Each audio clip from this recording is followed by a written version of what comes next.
Halo semua, salam sejahtera Malaysia. Selamat datang ke channel Fels Lifestyle. Terima kasih karena masih setia bersama di dalam channel ini. Saudara-saudara, terdapat satu kejutan daripada PAS untuk kerajaan pimpinan Anwar Ibrahim. Kenyataan daripada kepimpinan PAS yang memuji seorang bekas Perdana Menteri. Bukan Muhyiddin Yassin, bukan Najib Razak, bukan Tun Mahathir. Kalau nak cakap Anwar, Anwar hari ini bukan bekas Perdana Menteri. Beliau adalah Perdana Menteri terkini Malaysia. Namun saudara-saudara, PAS dalam satu kenyataan telah menyebut Ismail Sabri Yaakob. Di dalam satu artikel daripada FMT, contohi Ismail Sabri, stabilkan negara, raih pembangkang, kata pemimpin PAS. Oke, melalui tajuk artikel ini mungkin kita boleh buat pandangan. Nah, ini hanyalah sekadar pendapat ataupun pandangan. Mungkin Ismail Sabri mengalahkan Mahathir, mengalahkan Muhyiddin Yassin, dan mengalahkan Anwar. Mungkin kita boleh kata begitu.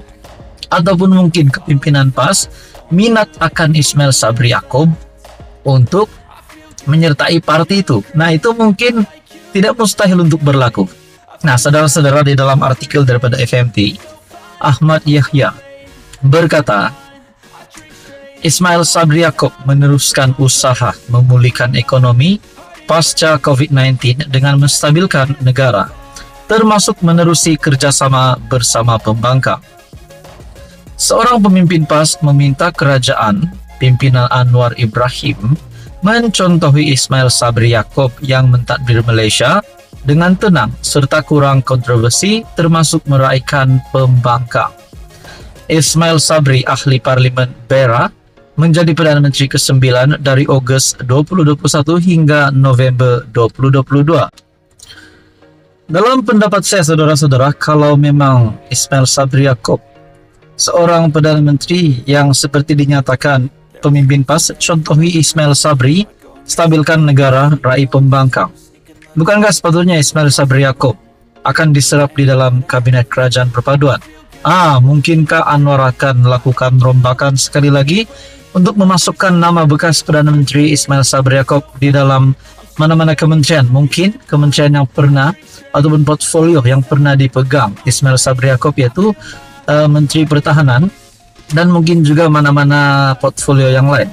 Nah, di dalam artikel ini menyebut lagi, Ketua Dewan Ulama PAS Ahmad Yahya berkata, Ismail Sabri yang meneruskan pentadbiran Muhyiddin Yassin berdepan cabaran untuk memulihkan ekonomi pasca COVID-19 yang memerlukannya bekerja sama dengan pembangkang bagi menstabilkan negara. Saya kira sewaktu Ismail Sabri menjadi PM, berjaya menjadikan Malaysia tenang dan meraihkan pembangkang, malah kita jarang dengar isu seperti yang berlaku hari ini. Mungkin ada kontroversi tetapi tidak sampai ke peringkat jadi seperti tidak selesa dan huru-hara seperti kini, katanya dalam sesi Ramah Mesra bersama media anjuran Dewan Ulama PAS di sini. Ketika pentadbirannya, Ismail Sabri menstabilkan politik dengan memulakan inisiatif perjanjian persefahaman MOU di antara PH dan kerajaan bertujuan mewujudkan kestabilan politik diperlukan untuk menangani pandemik COVID-19 dan pemulihan ekonomi negara.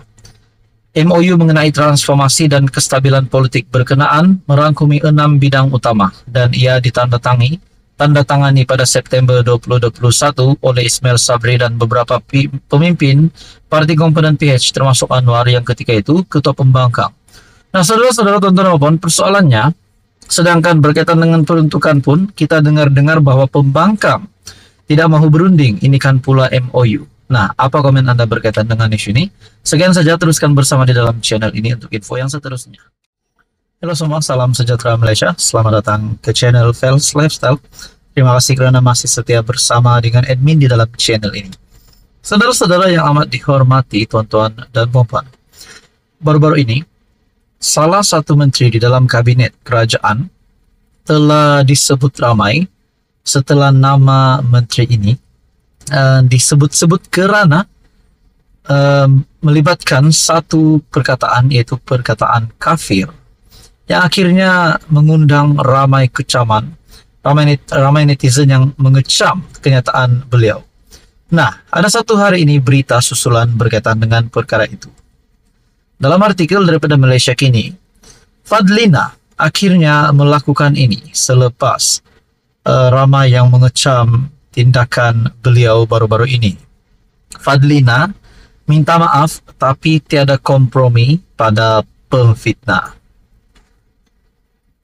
Menteri Pendidikan Fadlina Sidek hari ini membuat permohonan maaf susulan tularnya klip video pendek memaparkannya. Kononnya dia menolak penggunaan perkataan kafir. Oke, tuan-tuan dan puan yang amat dihormati, sebelum kita mengupas lebih dalam berkaitan dengan isu ini, apa komen Anda berkaitan perkara ini?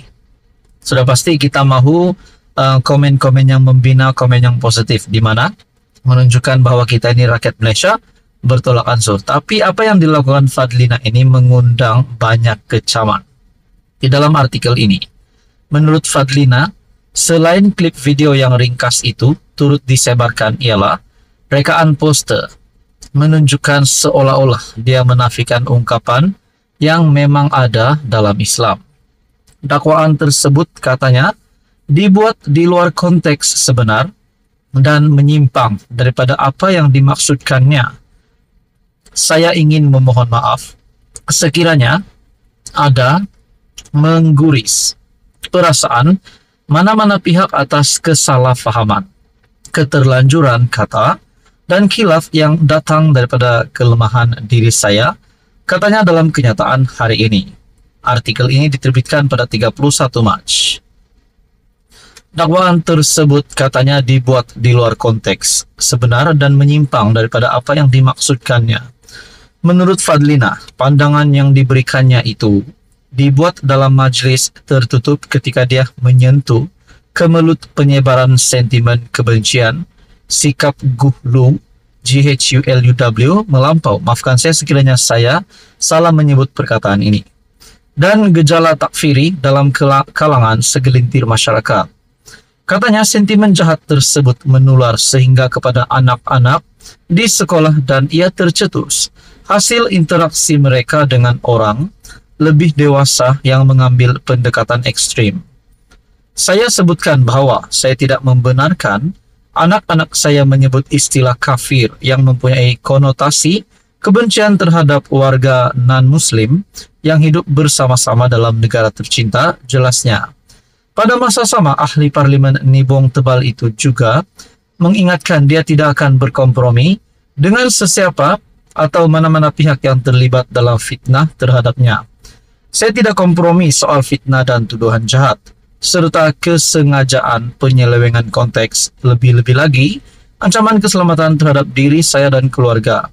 Hakikatnya ia adalah suatu salah faham dan kesengajaan penyelewengan konteks sebagaimana dinyatakan sebelum ini.